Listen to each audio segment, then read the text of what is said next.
Gentlemen, today we're going to go over a few more tips and hacks for extra large clothes maintenance that I feel I left out in my last video. So that's what we're doing today on Big Pretty Man. Hi, and welcome back to Big Pretty Man, the channel for the extra large man who wants to live his life large and in charge. I'm your host, Timothy Big Pretty Crowe. I'm a wardrobe and lifestyle consultant for the extra large man. Okay, gentlemen, a few weeks ago I did a video on the tips and hacks for extra large clothes maintenance, and there was a few things that kind of bugged me that I didn't go over, mostly because of time restraints, that I think that were very important and should be covered. Also, I've gotten a couple of questions, both from comments below as well on social media, about a few little tips, and I thought I would clarify and extrapolate upon some of those. So here we go again with some more tips and hacks. And in my last video on this subject, I talked about how to hang your pants. You know, that you should hang them from the hem, and not from the waist. Let them hang down to take out wrinkles, and also, and not to fold them up and all of that. However, what I didn't go over is what kind of hangers to use, one, and also about how to hang your shirts and your jackets, your sports coats. So I figured I'd cover that here. And one very important thing that you need to remember is that especially with your sport coats, you don't want to hang them on your typical hanger. Why? Because if you do that, then it's going to cause these puckers, on the shoulders from the weight pulling down, and we don't want that. And they're very hard to get out, because basically you stretch the fabric. No, what you need is you need to get a special type of hanger like this, with these more wider based to hold the shoulders. These are what you want to put your coat on, so that'll give it a little bit more support of the weight and distribution for the jacket. So then you can avoid getting these pucker marks here, and that'll protect your jacket. Now, this particular one is a plastic one. The reason that I have it, by the way, is where I used to work in the big and tall shops.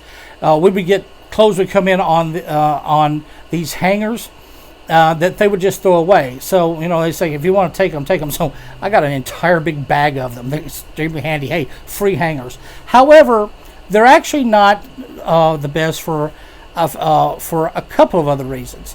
One being is that the moisture within the garment that a hanger can take away, as well as another great big pest known as moths.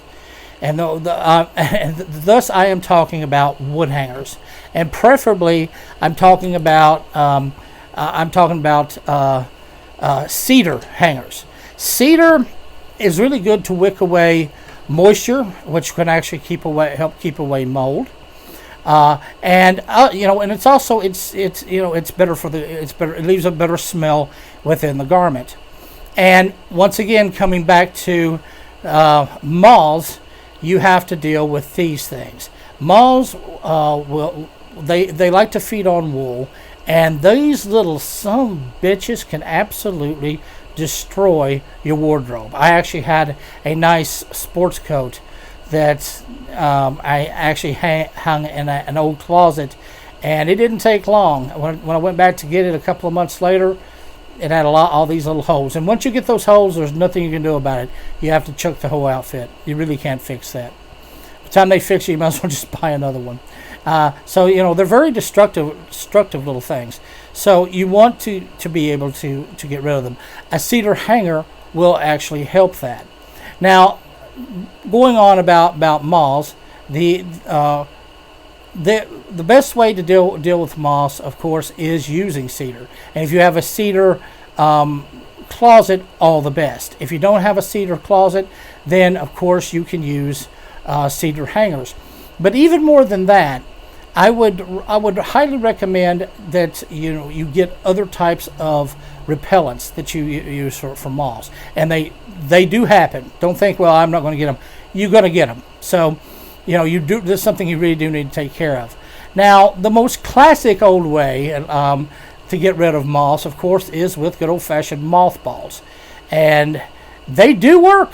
You won't have moths, I promise you that. However, you will have that overpowering smell of mothballs.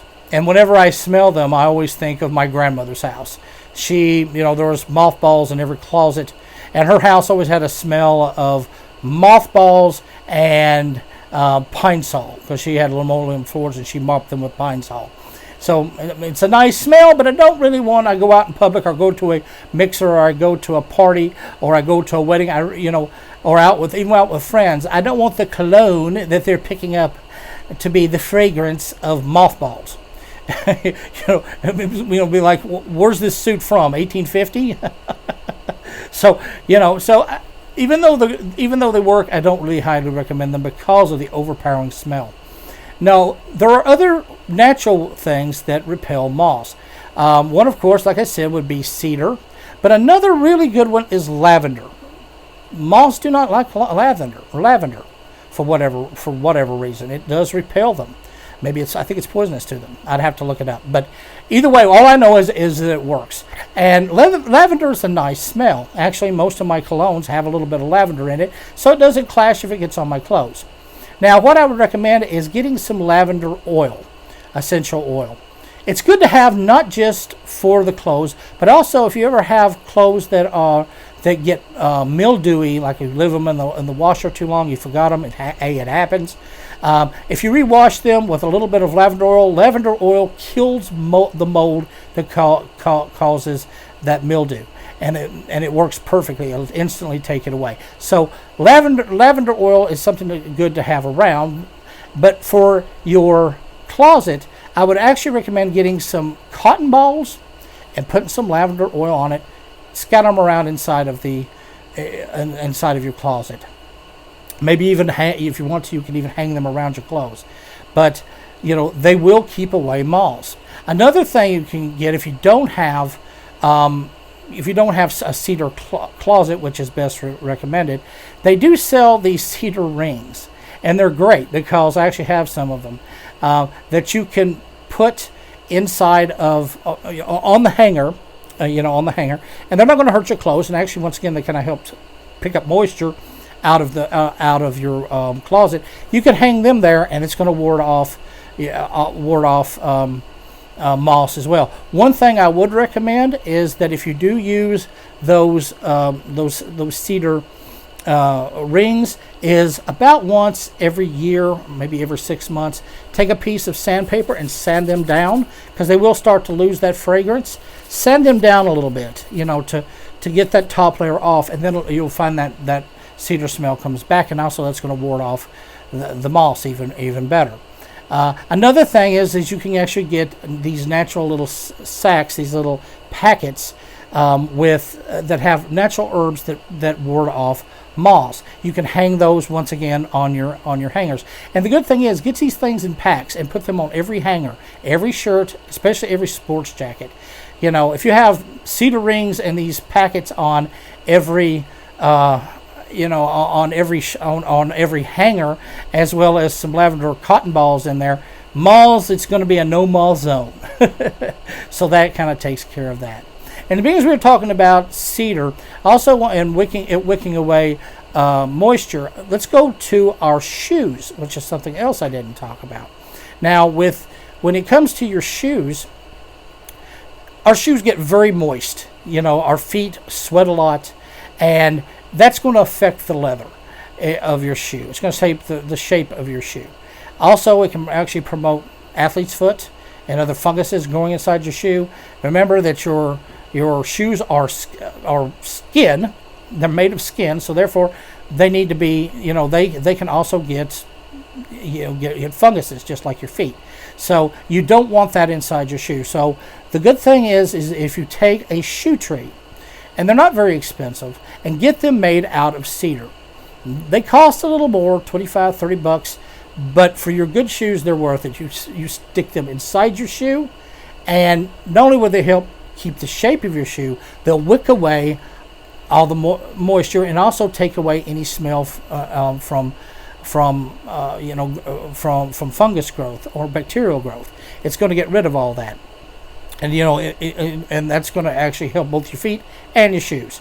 So definitely invest in shoe trees, and not only just shoe trees for your good shoes, which if you get a good pair of shoes, go ahead and get yourself a shoe tree for it, but also get some for your sneakers, for your boots.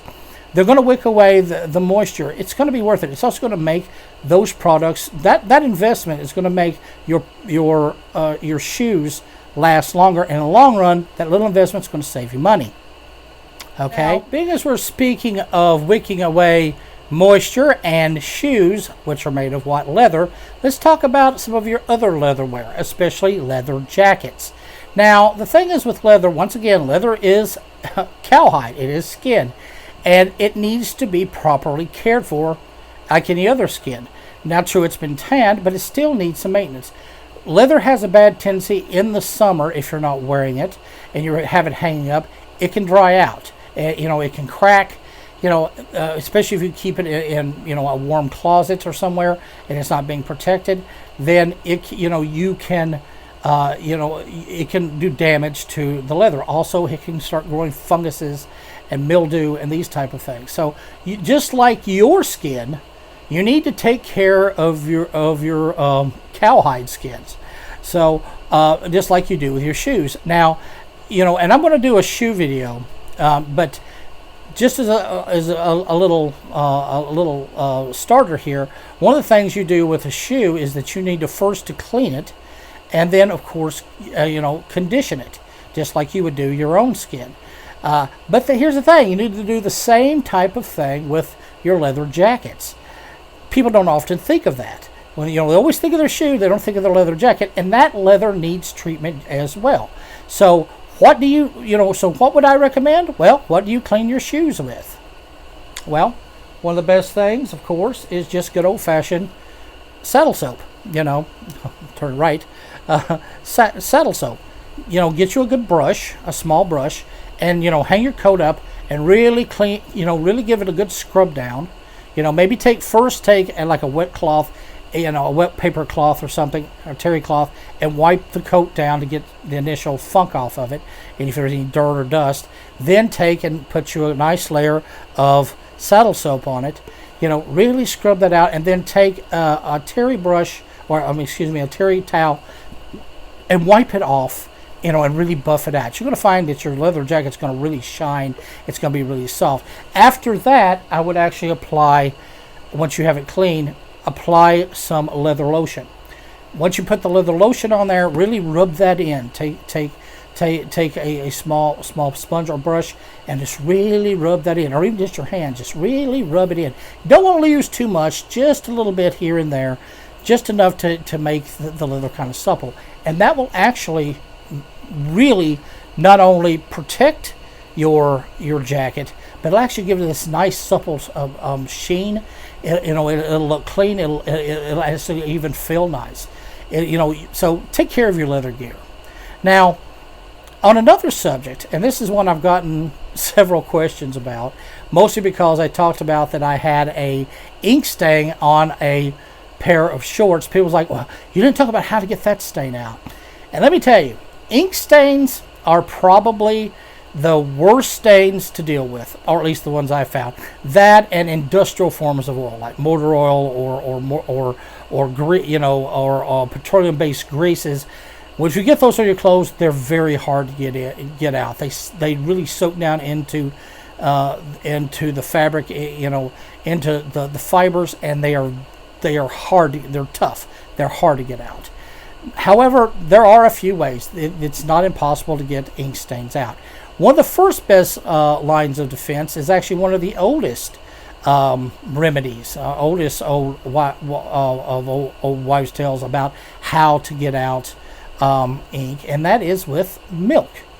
Milk actually helps. It helps to grip the molecules in milk help to grip to the stain, and it will lift it out, especially if the ink is fresh.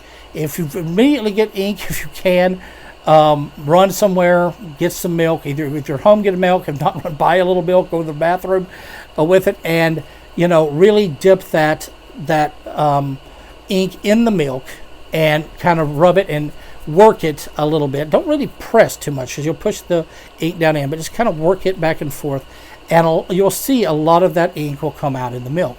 It will take it out. Now, I've found that most of the time it won't take it completely out.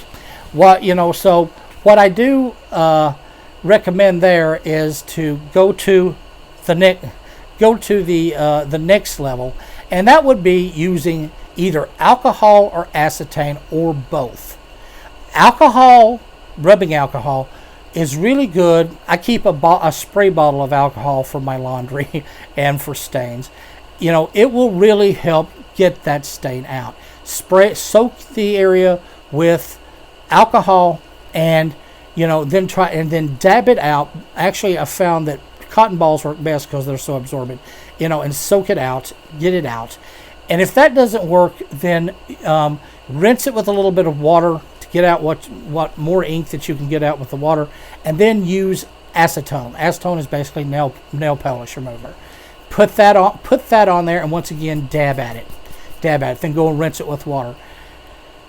That's about all you can do, and usually I've found it will take most ink out, especially if it's fresh. Now, if it gets too settled in and dry, it's going to be very hard to get out.